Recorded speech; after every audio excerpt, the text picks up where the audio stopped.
and double B yesterday, the photographs of the two victims. That's all we would be asking to enter in that. All right. Mr. O'Brien marked some other stuff, but you're not offering anything else, right? No, the witness admitted the contents, and so and read the relevant parts, so I don't think the document itself would come in. All right. So with that, the state rests, or has rested, and we're now to the defense mitigation evidence. Oh, no, I think the only, I'm just trying to, we have Defendant's Exhibit 6, which is Dr. Fabian's report. Well, let's start with 5. Okay. I don't think that was totally dealt with yesterday. We talked about it, but... That was the CV. You just want the first page in. Yeah, for the record, this is the April 2019 curriculum vitae of Dr. James Garbarino. It is 43 pages long. Most of it is single-spaced. It has dozens and dozens and dozens of his past keynote addresses, publications, professional contributions to books, a variety of things like that. I think it would invite the jury to cherry pick or perhaps get very distorted about what he was here talking about and what the focus of his expertise is. So I think under Evidence Rule 403 that I need to limit the admission of the curriculum vitae under 403B to the first page. That will give the jury a reference point to the extent they don't remember otherwise to his current business address at Loyola of Chicago, his personal data, his 3 degrees and where he got them and what his major and minor fields of study was, and it lists 4 academic honors, most notably the American Psychological Association, one of 33, quote, influential psychologists for 2018. That's what I propose to offer. Is there any objection from the state? No objection. Mr. Bent? Your Honor, the concern is that 2 things. One of the instructions talks about the weight to be given to an expert's testimony, and so to the extent that only part of the resume comes in, that would raise that concern.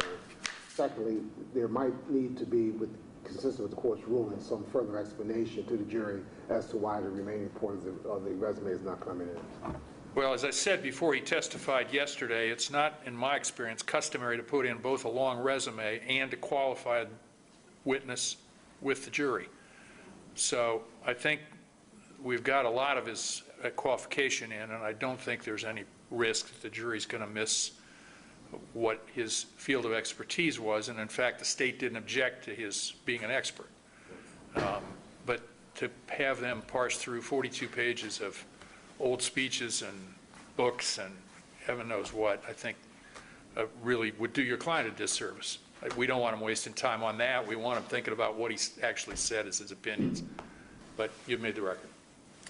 All right, then the next exhibit will be number 6. Do you want to speak to that, Ms. Menasche? That's the Fabian report. Yes. You offering the whole thing? Yes, sir. Yeah. What's the state's position?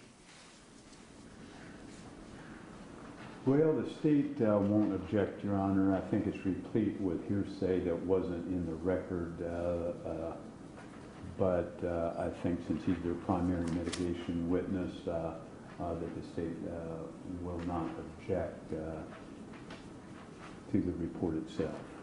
Without objection, Exhibit 6 is admitted in its entirety, which was how many pages, just so the record's clear? 40, let me check. I've got 43 in my notes, but It's 43, Your Honor. that's the same as Garbarino. How's that for a coincidence? Garbarino didn't do a report. Well, that was his CV. CV, yeah. So the whole report's as big as his CV. All right, 6 is admitted. What about 7? 7 is the zip drive. Those are all records reviewed by Dr. Fabian. Yeah, I want to make a record of this, just as to what the parties have agreed, is that he reviewed mitigation summary write-ups, and we are not sending those back to the jury. the mitigation summaries. We are sending back medical records, mental health records, educational records, and ODRC records, and jail records. So whatever was in his report that was an actual institutional record, we are sending back. When you say mitigation, excuse me, when you say mitigation summary, let me be clear what you're talking about. Is that things that were memos, for example, that Mr. Kraitz wrote? That's correct. Other than that, it's all original source documents. Exactly. So the original source documents, that being Connections, North Central, mental health, medical, we are sending back. All right. Mr. O'Brien? Yeah, I was going to ask, are connections records going back? They're mental health. Okay. So any mental health, medical, we're not sending back police reports, so just medical, mental health, educational. And when I say it's what's listed on his report, Your Honor, that he reviewed. All right. Mr. O'Brien, what's the state's position? Any objection to 7, the zip drive? No, Your Honor. It'll be admitted without objection.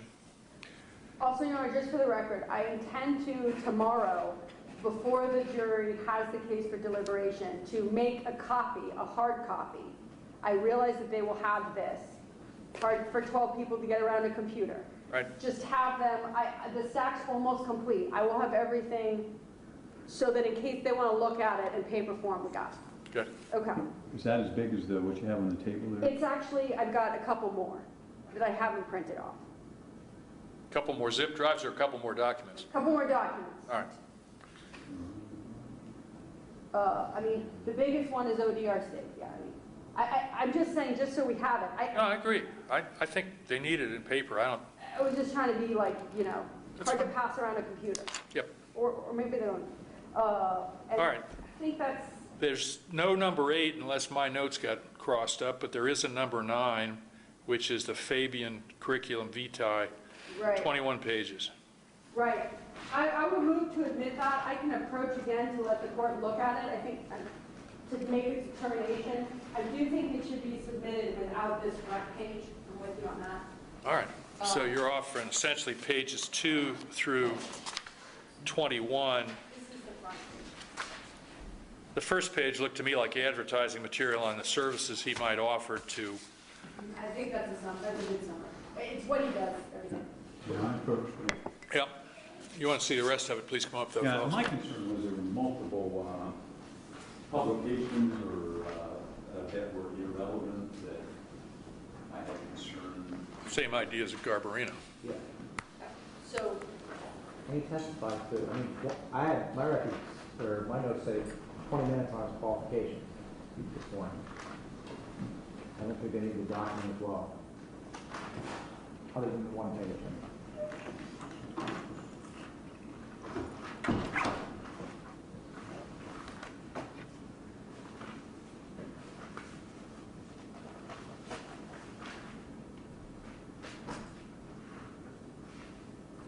I think the exhibits are off, but also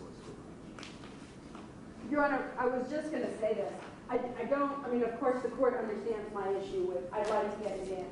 That said, page 1 is cut off. It kind of goes up to page 2 before we get to publications. I could potentially give the, I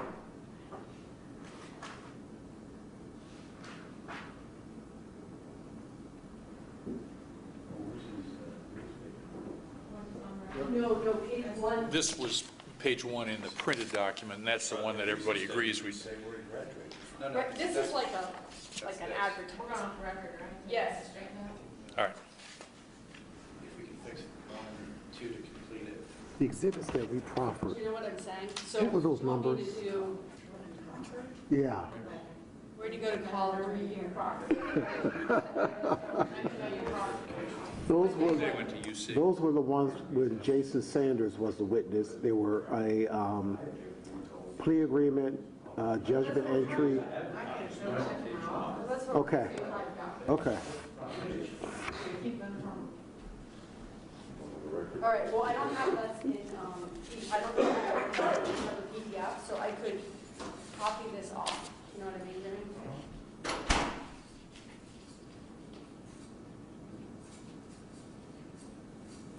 Nobody asked him about the North Dakota State Hospital Forensic Services Unit either. Does this encapsulate better what he does, that sheet? I don't know. Frankly, I think it does. I mean, even though it is bad. Actually, I told him walking out the door, I said, I appreciate you, because if I got you, you admit it, and if Right. he's trying to get you to vote with her, you won't. Well, if you call first, you can have it in the next I case. said, you're a straight guy. Okay. All right, it's cut short on page 2. I think it's this, if you could add on. Just add on that 3 lines So why for don't I us. do that? All So right. what I'm going to do then is I'm going to copy it and block this off. All right, wait till Carol gets back, and then we'll be done. Okay, so this goes out, and then we don't have any, so I missed that. Just leave that as maybe 1A, or 9A, 9A. and that way the whole exhibit can go in as 9. All right, let's go back on the record. Council and the court have reviewed the Fabian curriculum vitae, 21 pages. I believe there's agreement that in lieu of admitting the whole thing with publications and other material that seems to the court to be 403B, that all of page 2 in the current Exhibit 9 and the first 4 lines that were printed over on the top of page 3 will be reprinted in some fashion so that that's the only material. It'll be marked Exhibit 9A. That'll go to the jury. The balance of the CV can be tendered for the record so that the record's complete about what we left off and did not send to the jury because it was covered orally in what has been represented to be about 20 minutes of qualification testimony by Dr. Fabian. That okay with the state? Yes, sir. Defense okay with that then? Yes, Your Honor. All right. You're going to make a copy and bring it back tomorrow with, okay. Or you can try and copy it here when we scissors and paste it. Yeah, that's fine. All right. Any other exhibits for the defense, Mr. Benton, before we move to anything else? Again, just so I'm clear, we do not have an exhibit 8. 5 or 8. Yeah, you got 5. That's the first page of the Garbarino resume, curriculum vitae. Okay, all right, that's what I was missing. And the balance of his 43 pages can Yes, sir, be okay. tendered for the court record, but not given to the But jury. 8 is my mistake. All right. Yeah, that was just an oversight. Okay, and then I think the only other thing we would need to do today is for the court to inquire of Mr. Smith with respect to his decision not to make an unsworn statement. Do either of you or Mr. Benton want to speak more to that before I ask Mr. Smith about it and explain again for the record what we're talking about so he can hear it from you, not from me? Sure, Your Honor. Your Honor, counsel has certainly talked to Mr. Smith about just like in the first phase of the case and this phase of the case, it is his decision and his decision alone whether or not he wants to testify.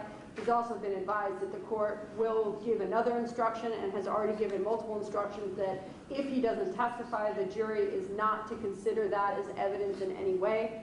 After giving Mr. Smith that information and talking to him about the issue, it's my understanding he's made the decision not to make a sworn statement or an unsworn statement, and the difference between the two has also been explained to Mr. Smith. Mr. Benton, you in agreement with Ms. Menashe's summary? Absolutely, and this is a conversation that we've had on multiple occasions as well. All right.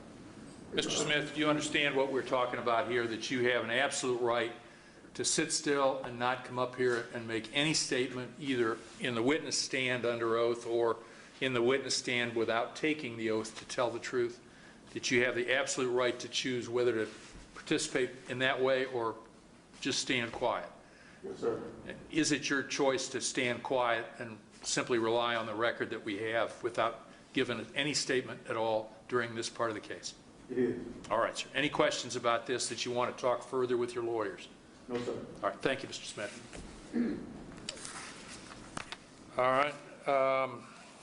Mr. Benton, you had a concern about one of Mr. O'Brien's questions that you approached with that you wanted to get on the record.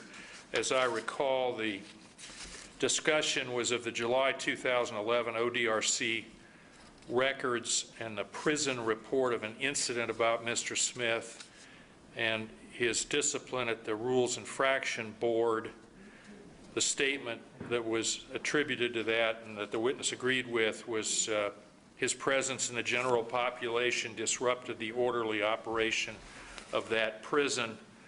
And you took exception to the reference by Mr. O'Brien that Mr. Smith, appealed it even though it was on videotape.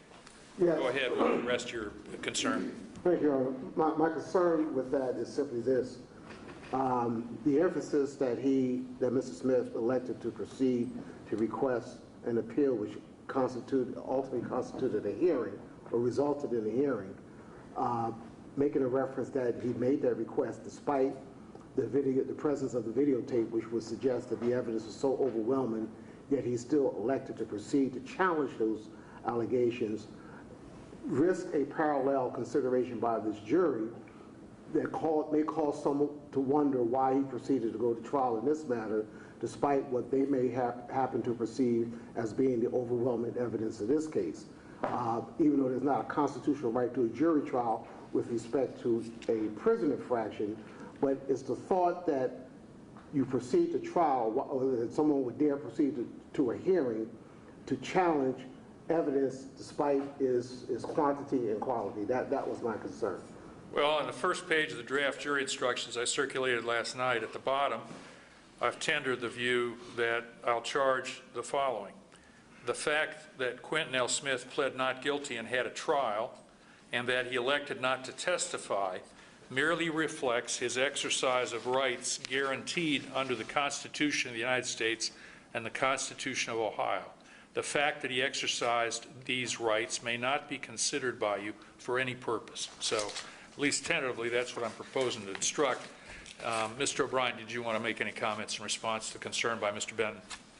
No, Your Honor. I think the only the point that I didn't follow completely through on during the examination was he not only appealed the RIB decision to the next level, he appealed it to the next level to the warden, and he appealed it all the way to Columbus to Gary Moore, the director of ODRC at the time, and had him review this video showing him clearly assaulting and kicking the other inmate that he had assaulted. And I didn't follow through on his subsequent appeals. I maybe even in the back of my mind thinking what Mr. Benton has said. So I don't think it's a significant Okay. issue, and I think the court's reference to that quote from the instruction should deal with it. I would say, Mr. Benton, I don't think this is an issue that I'm concerned about. It's admissible evidence from Mr. O'Brien's side, I think, to suggest to the jury that Mr. Smith is competent in understanding things like the prison rules and how they operate and what he's entitled to assert. But I don't think it's unduly prejudicial to him that 8 years ago, in connection with his one and only ticket in the prison, that he appealed the darn thing, particularly as Mr. O'Brien said, that he only talked about an initial hearing or proceeding before the Rules Infraction Board, and he didn't get into the director of ODRC or anything further up suggesting stubbornness or anything unusual. So I don't think we need to give anything more than the... I won't mention the closing argument issue, Your Honor. All right. That takes care of that. All right. Anything else then from either side that we want to get a record on before we stop and talk about the charge? Not from the statement. All right. Are we doing that now, talking about the charge? Well, this afternoon, so I have it ready because we got to do it in the morning. I just wanted, you guys can, I'm going to make a copy of my... Yeah, take time. You can hear it. I just want We'll be off the record now.